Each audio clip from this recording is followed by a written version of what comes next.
Walker unexpectedly shot Salem, instantly ending his life, and were about to embark on an absolutely exciting journey. This is his gig, right? Oh boy, this is just a mess.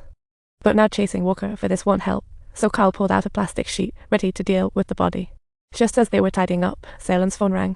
Carl had Walker check it out, and it was a message from the buyer. The buyer said they'll be there in 5 minutes, and emphasized their kids would handle it.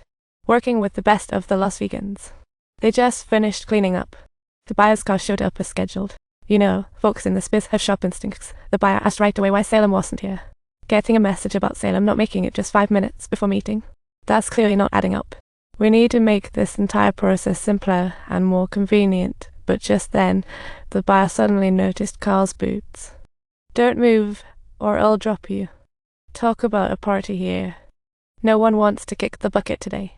We definitely don't want Big Cat to find out. That would be a whole different can of worms. Can we do this?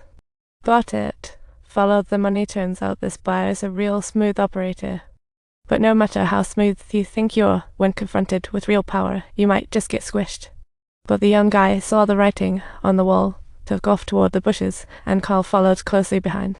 With one clean shot, Carl took down the escaping young runner, executed perfectly, just as we had planned and expected.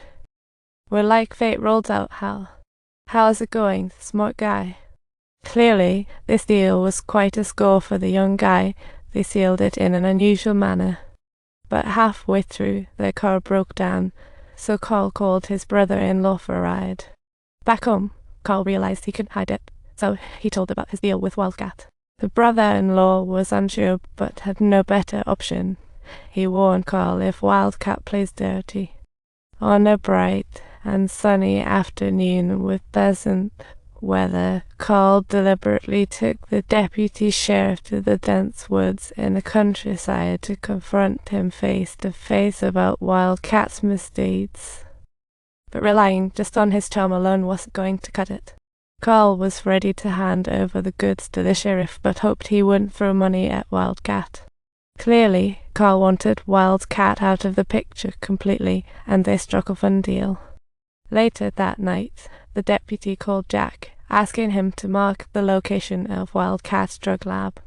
But just then, Wildcat's goon showed up at his door, inviting Carl to a party. Once inside, Carl saw a bunch of notorious dealers, and Wildcat began bragging about his kid. Suddenly, a person fully covered under a white sheet was rolled in through the side door, causing the room to become eerily silent in an instant. Upon witnessing this scene, Carl's face turned pale with shock. This was truly incredible evidence. The discussion was about something quite unsavory. Then they brought out a metal cart that was loaded with all sorts of tools. Wildcat let his henchmen get creative. 2 of them grabbed a wolf head from the tray and charged for the deputy's legs.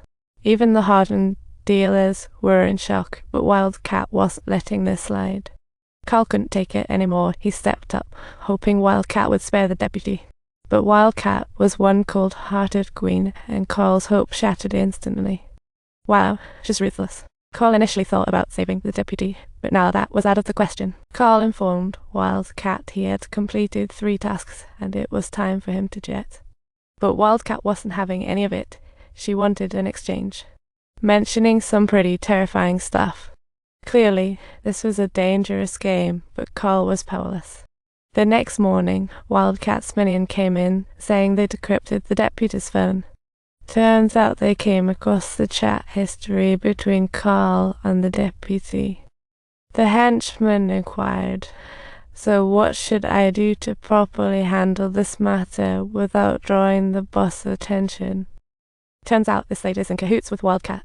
All the intel the deputy got was fed by her. For the sake of money, he tossed all notions of justice out the window. Carl entrusted Lucy to Saul since he didn't want Lucy tagging along on this dangerous ride. And Saul, knowing Carl well, gladly agreed to his request. Carl made his first target Wildcat's 2 henchmen. As the car stopped, he swiftly raised his gun. But the fleeing thug realized the stakes, hit the gas, and sped off. Carl went down momentarily. When he woke up, he noticed they were already gone.